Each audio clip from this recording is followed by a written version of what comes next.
ایک روٹی والے کا واقعہ میں نے آپ کو سنانا ہے، اور یہ بڑے ہی مشہور و معروف بزرگ سے منسوب واقعہ ہے۔ حضرت ابو بردہ رضی اللہ تعالیٰ عنہ راوی ہیں کہ حضرت ابو موسیٰ اشعری رضی اللہ تعالیٰ عنہ کی جب وفات کا وقت قریب آیا تو انہوں نے اپنے بیٹوں سے کہا کہ اے بیٹو، روٹی والے کو یاد رکھنا۔ پھر یہ واقعہ خود ہی بیان کیا کہ وہ روٹی والا کون تھا۔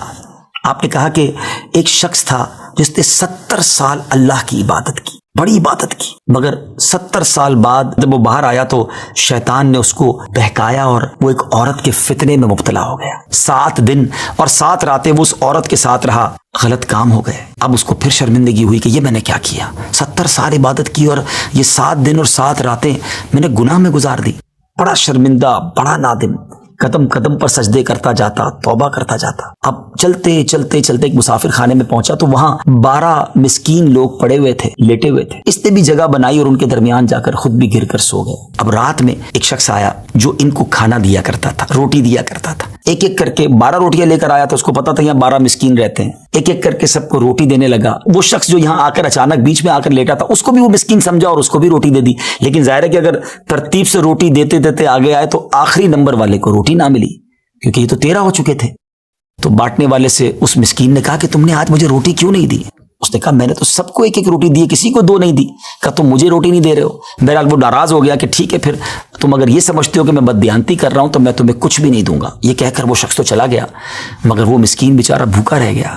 اب وہ شخص جس نے ابھی توبہ کی تھی، پہلے 70 سال کی عبادت بھی کی ہوئی تھی، اس کو خیال آیا کہ میری وجہ سے اس مسکین کو روٹی نہیں ملی ہے۔ بھوک اسے بھی بڑی تھی مگر اس نے وہ روٹی اسے دے دی۔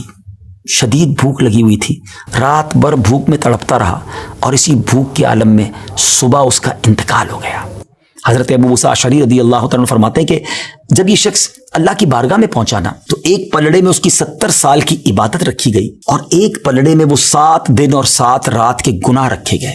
تو فرمایا کہ وہ گناہ جو تھے وہ 70 سال کی عبادت سے آگے بڑھ گئے، یعنی اب اس کے لیے گویا حکم ہو سکتا تھا کہ وہ جہنم میں جائے، مگر ان 7 دن کے گناہوں کے سامنے وہ روٹی رکھی گئی، اور اس روٹی کی برکت سے، کیونکہ وہ اخلاص کے ساتھ ایثار کی گئی تھی، مسکین کی مدد کی گئی تھی، وہ 7 دن کے بڑے بڑے گناہ معاف کر دیے گئے اور وہ جنت میں چلا گیا۔ پھر آپ نے اپنے بچوں سے کہا بیٹا روٹی والے کو یاد رکھنا۔ ناظرین یہ واقعہ واقعی دلوں کے تار چھیڑ دیتا ہے۔ 2 باتیں سیکھنی ہیں کہ بعض اوقات کچھ لوگ کہتے ہیں یار میں نہیں بہک سکتا، میں تو بڑے اچھے ماحول میں ہوں۔ نہیں جناب، شیطان نے بڑوں کو بہکا دیا ہے۔ ہمیں اپنی صحبتیں اچھی کرنی ہوگی، اللہ کریم سے شیطان کے مقابلے میں پناہ مانگنی ہوگی اور اپنے آپ سے ڈرتے رہنا ہوگا کہ نہیں میں بھی گناہوں میں مبتلا ہو سکتا ہوں، مجھ سے بھی کوئی بڑا گناہ کہیں نہ ہو جائے۔ توبہ کرتے رہیں، ڈرتے رہیں، خوف رکھیں اور اچھی صحبت اپنائیں۔